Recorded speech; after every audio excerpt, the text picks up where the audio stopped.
What's up with everybody? Show me more B. And Nicole. Back at those small reaction videos. So yeah, we reacted to some more CGP Grey. We did a reaction to the rulers. Yeah, rulers this says the Rule for Rulers follow-up. Yeah, Death and Dynasties. So it's pretty interesting. Yeah, no, I'm kind of, yeah. I'm guessing I'm he's gonna talk interested about what the rulers follow-up to that first one's going to be. Well, I'm guessing like when they become like dictators or rulers or whatever, like dynasties, they just, die out. Yeah, but we're gonna check it out. Rulers are so often related. Power passes from member to member, forming a dynasty. Not just with royalty or dictators, but also with representatives in a democracy. Families pass power or vie with other families for a turn at the top, much more than chance would have. Dynasties seem so natural you may never have deeply considered them, but you must if you wish to grasp and hold power as long as possible. Even if you follow the rules for rulers we have discussed, swaying the keys to power, securing the treasure, and controlling the court, no man rules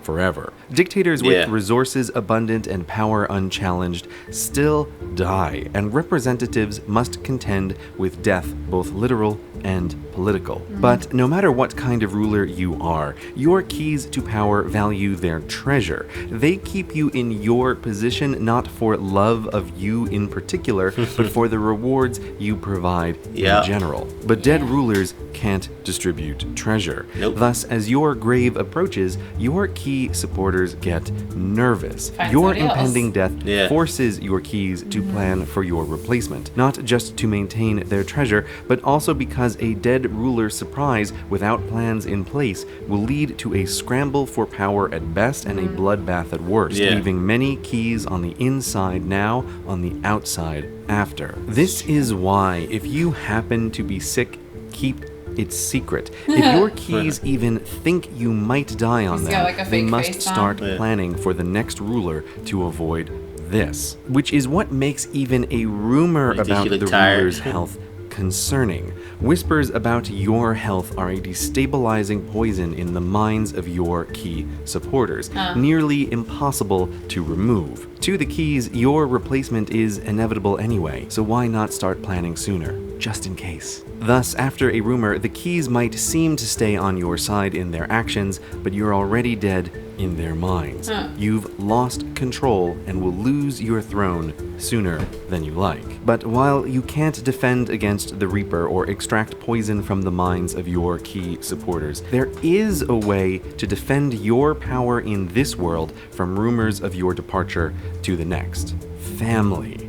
Family is the answer. Dictatorships and democracies have so much family rule because the key supporters want it. As your term limit or deathbed approach, your family is there, ready to keep turning the machinery of power, keep raising the treasure, keep the keys calm and plot-free. Sure, warm-hearted rulers may want to give their family advantages, and being the ruler comes with many, but the key supporters also want the ruler's family in positions of power because the family that plots together rules together. Generational power transcending death and term limits. Thus, your keys get to worry less about transitions of power, and you get to worry less about their plans for your replacement. While key supporters won't ever simply trust you and your family, the keys can look at the motivating interests of you all, calculating that sticking with your family during a transition gives them better odds of staying on the inside because they know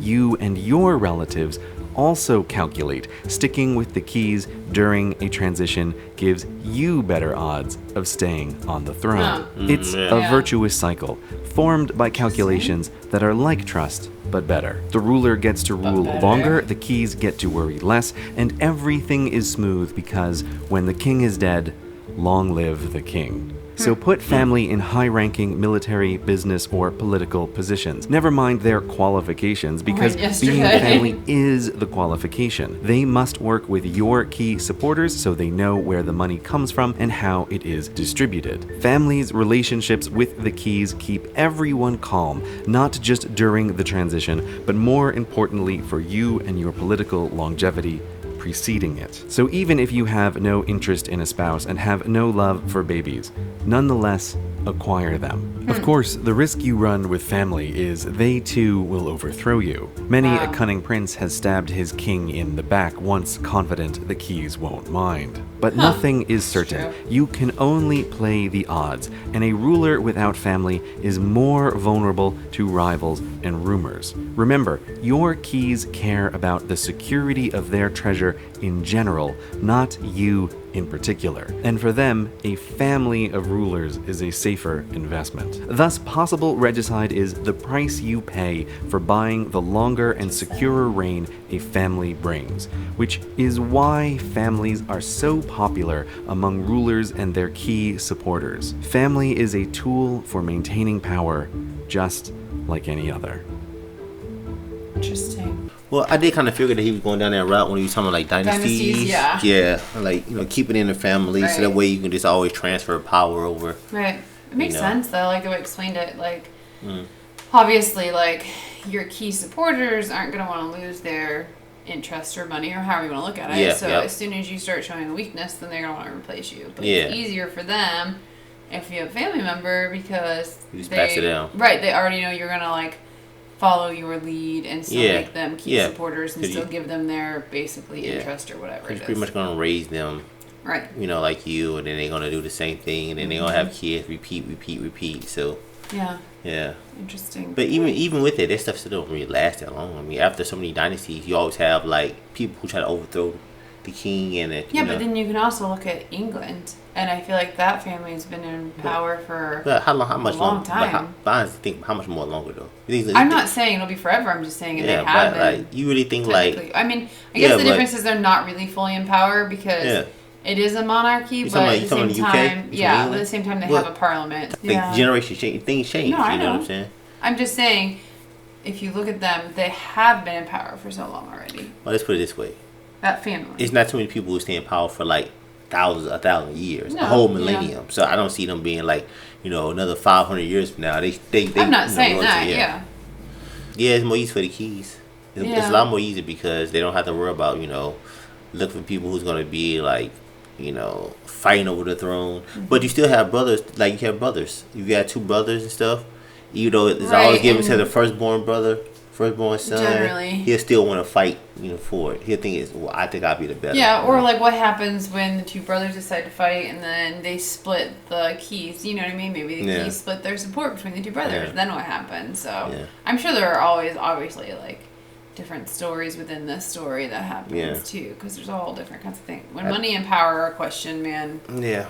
It's one of those things like, what if the king only had girls? I guess he keep trying to have a boy. Yeah. But let's say hypothetically have all girls. Then what? Do you choose the first daughter and you try to look for a guy? Well, I mean, obviously some places, because you have queens. Yeah. But I mean, I think every country or monarchy or whatever is different. So it just depends, really. And I kind of understand what he means. Even in a democracy, this is the case. It is and it isn't, because you don't really hand the presidency here over to a family member. Like, you can't. No, you can't do that. But I do understand where, like when you have that leadership role and then your family, like, you kind of are passing the power down in the sense of, like, the benefits to it, and then the knowledge, and then they have the name, so that in the future they're more likely to. Yeah, even though we got a democracy and stuff, you can still, like, you still give your family members like some type of political power. Right, that's right. Right. And it's just like George W. Bush, Senior. Before he died, right. I mean, he was president, then his son became president. Right, exactly. So it does happen. I think it was the first ever father-son president. I think so. Yeah. First and only. Yeah, first and only. So I mean, if you got that name behind you and stuff, and then so you do get some political like gumption and power from that, but it's not like you're like technically handing them the reign like it is in monarchies and such. But it's still like definitely helping out. Right. For sure. So yeah, man, this is definitely an interesting video, man. I like CGP Grey. Make some great content. The animation is pretty cool. Like stick figures. Yeah. Like stick figure cartoons. Basically. Yeah, I guess it's pretty much more easy because it takes a lot to do all these animations. Yeah. So you gotta put in a lot of work for it. But we about to go to the end of this video. We really hope you enjoy our reaction. If you want to support our channel, make sure to check out our Streamlabs. Check it out. It's going to be in the pinned comment. It's going to be in the description. Check it out before you leave. Streamlabs. Leave a video questions there and keep it under 12 minutes. Don't forget to subscribe. And thumbs it up. Turn on notifications. It's your man, Mario B. And Nicole. We want to catch you on the next. Stay awesome. Peace and love, baby.